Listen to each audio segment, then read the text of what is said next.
spring of 1981. Becoming Karl Lagerfeld's sixth episode acts as a transitional link between the designer's present stage of development and his impending rise to international renown.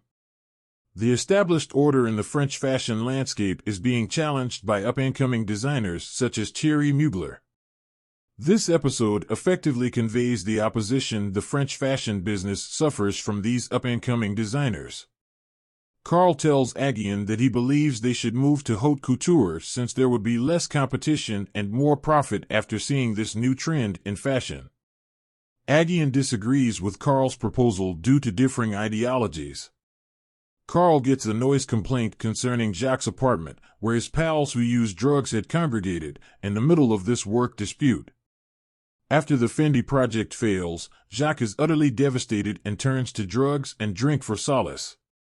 He even makes a disturbance at Chloe's workplace, which leads Karl to physically remove him. It comes out that Karl told Jacques a falsehood when he said that Fendi had rejected the movie. Karl then suggests taking Jacques to Monaco.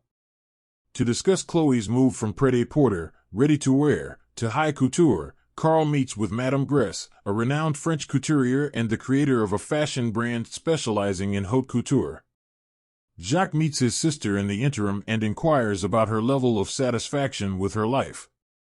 And she says, "Well, I'm free." Pierre and Thierry Mugler butt heads at a fashion show. Pierre, who is specifically addressing the younger designers, seeks to control excess and display expenditure. Does one have to obey tradition and those that came before if they want a place here? Karl asks in response to this argument. It is accurate. We don't have the authority to command others to follow us if we are out of date. I refuse to accept that the traditional wisdom should supersede the contemporary.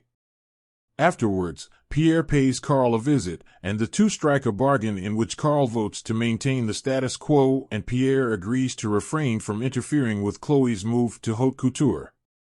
Karl then goes to see Jacques, who is hosting a farewell party for Monaco, to let him know that Karl will be joining him after he gets off work. Karl had to leave the house after Jacques screams in frustration. Jacques sobs because of his subordinate position in Karl's life. Karl and Aguien clash about Chloe's move to haute couture in the interim. Karl votes in favor of the younger designers on the day of the vote, drawing Jacques' sketch and remarking that Pierre would never have kept his half of the bargain. The action moves to Monaco, where Jacques and Karl are having dinner. Karl promises Jacques that their relationship will be repaired. He says, "I know we can take our time to fix everything." Karl gets word, back at their home in Monaco, that word of his feud with Aguien has spread, and he's already got an offer. Karl receives a fax offering him a position as art director of Chanel, a high couture design brand. With a strained look in his direction toward Jacques, he realizes there is never enough time to do everything right. The review of the episode. This episode's opening sequence was outstanding. In the backdrop, Thierry Mugler is dazzling, and Karl and Aguien are perplexed by what they have just seen. The dialogue proceeds in the following manner. "What was that?" asks Aguien. "Karl, you get it now." Aguien said, "Yeah, I see now."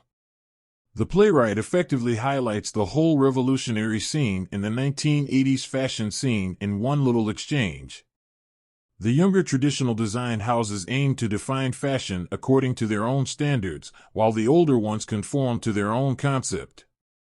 The episode structure is also intriguingly designed. It starts with Thierry Mugler's avant-garde arrival, appending the established order in the Parisian fashion scene, and concludes with Karl Lagerfeld's transition from Chloe to Chanel, where he established himself as one of the greatest fashion designers of the 20th century.